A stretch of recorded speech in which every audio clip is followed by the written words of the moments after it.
It is a Confession Tuesday. Local life coach Rebecca Silence is in studio. You are so are out of sorts. And we've known each other for a very, very, very long time. I knew you were going to bring this up. Of course, you came walking in, and there's normally people have I don't want to say aura, but people have mannerisms and whatnot. And you walk in like you were shot out of a cannon, and you're just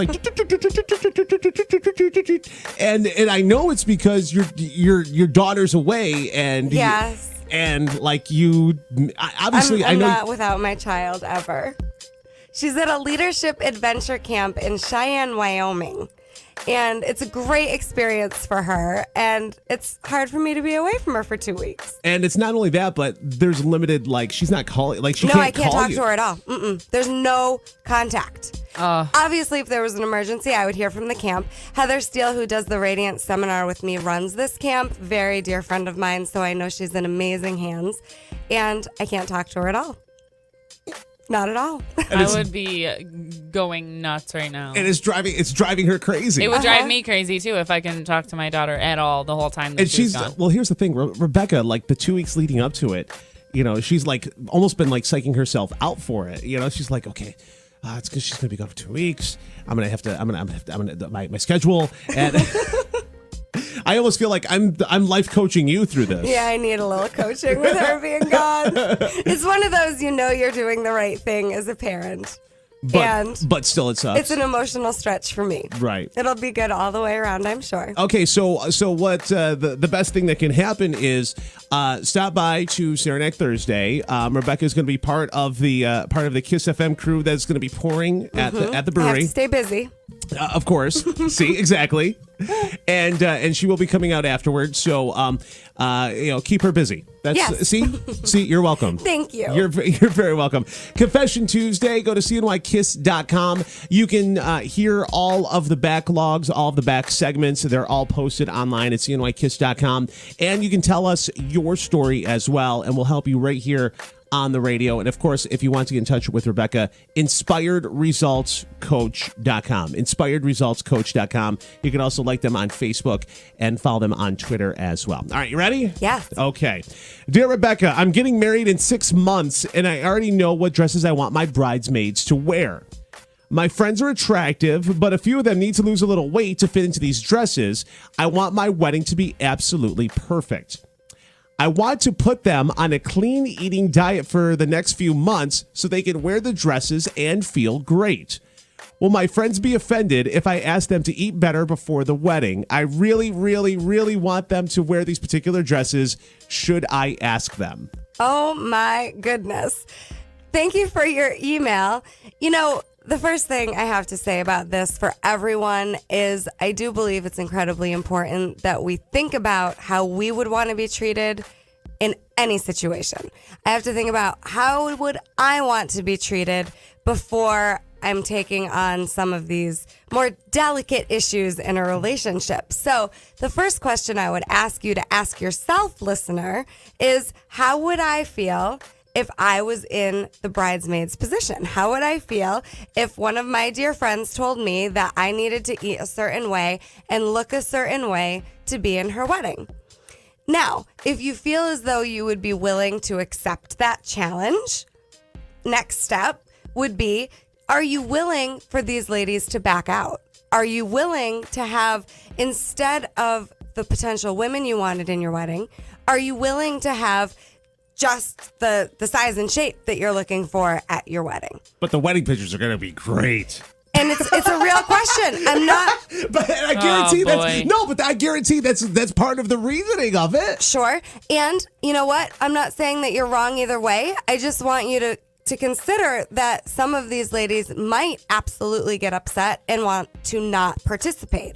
So are you willing for that to happen? Is that something that at the end of the day, the wedding is done, the photos are taken, you're going to feel okay with? I like to tell people when you're making any type of decision to weigh the obstacles ahead of time. This is a hot tip that works really, really well for me. I had to think through all the obstacles of sending my kid off to camp for 2 weeks before I was willing to make that decision. Any type of decision, you want to think about, number one, there's a few steps. Why? Why is this important to you? What's the reasoning behind it? Number two, are you willing to deal with whatever the outcome is going to be? There could be some potential backlash. Then You think? think about, but there can be in any decision, right? Very true. It Very true. doesn't matter what it is. There can be potential backlash in any decision. So are you willing to have that happen? You know, even when I started Inspired Results, I had people telling me I was insane. I had people telling me there is not a chance that anyone in Utica, New York is going to be interested in your service. And it was actually the vast majority of people giving me negative criticism. I was willing to deal with that because I was clear about what was possible with this company. And I'm grateful that I did it anyway. So just know with any decision, you will have naysayers. You will have backlash. And sometimes, especially if we're really clear, it doesn't matter. It doesn't matter what the naysayers say. So if you really feel proud of this decision, it won't matter if people are upset with you. The next step is to really look at what the obstacles are ahead of time and ask yourself, am I prepared to deal with these issues? Maybe you will be. Maybe you won't be. And, you know, what type of friend do you want to be? And what type of friends do you want? Right? And, you know, quite honestly, I would never tell anybody what to do in this case. But if it were me, if I was in this position, I would be really thinking about what type of friend do I want to be? How do I want to support my friends in feeling about themselves? And the reality is that, listener, you're probably pretty hard on yourself. You're probably pretty hard on the way you keep your body, the diet you keep. And often people are transferring the way they are with themselves onto their relationships. If I want XYZ, then I want my significant other to want the same thing, or my best friends. That's very common. But you have to understand that everybody's different. And when we get into this micromanagey type of relationship, it'll come back at you. And just be willing to consider that the best type of friend is someone who is totally unattached to the way other people show up, right? The best type of friend is willing to let everyone be an individual and love and accept them for exactly who they are. Rebecca's going a long way around the barn. I'll go straight to the point. If you tell your friends that they have to lose weight and eat a certain way to be in your wedding, you're pretty much saying that you have to be thin to be in your wedding, and that's how you're going to come off.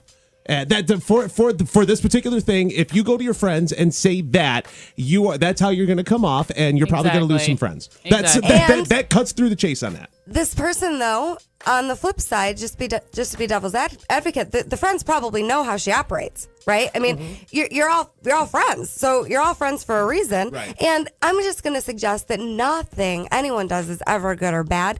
You just want to look at the possible ripple effects of your decisions and the possible consequences of it before you make your choice. Right. That's the biggest piece. And then just think about, how do you want people to feel as a result of being your friend? Maya Angelou has a quote that it doesn't matter what you do, it matters how you make people feel. That's what they remember. So just know we have no control over anyone. What was that quote again? So it doesn't matter what we're doing. It's about how we make people feel. That's what they remember, how they feel around us, not what we've done for them. And I love that. It's a Maya Angelou quote. And I'm not doing the quote justice, but that's the gist of it. Right. And so for me, I just always try to think about, can I be proud of how I showed up? How was I contributing to this person's life? And you're not wrong either way. I'm just going to leave you with that. It's your wedding. However you want it, go for it. Make it your wedding. It's a beautiful day. But at the end of the day, treat people how you would want to be treated. Absolutely. And just think it through. That's the biggest coaching I have for anyone making a decision, is you really want to think it through so that when things come up that might be difficult, you've already thought about it and you're okay with that. Local life coach Rebecca Silence, Inspired Results Coach.com. And also think about it this way. Imagine if one of your other friends was going to ask you to be in her wedding, but you were too skinny. Just saying. Oh, that's interesting. Just saying. Sorry. Gain weight instead lose Yeah, weight. yeah. You're gonna have to bulk up to be in my wedding. Ugh. Yeah, exactly. It's a Confession Tuesday. Great job as always. Thanks, everyone. Make sure you go to cnykiss.com and tell us your story. We'll handle it this time next week. Donny Osmond coming up.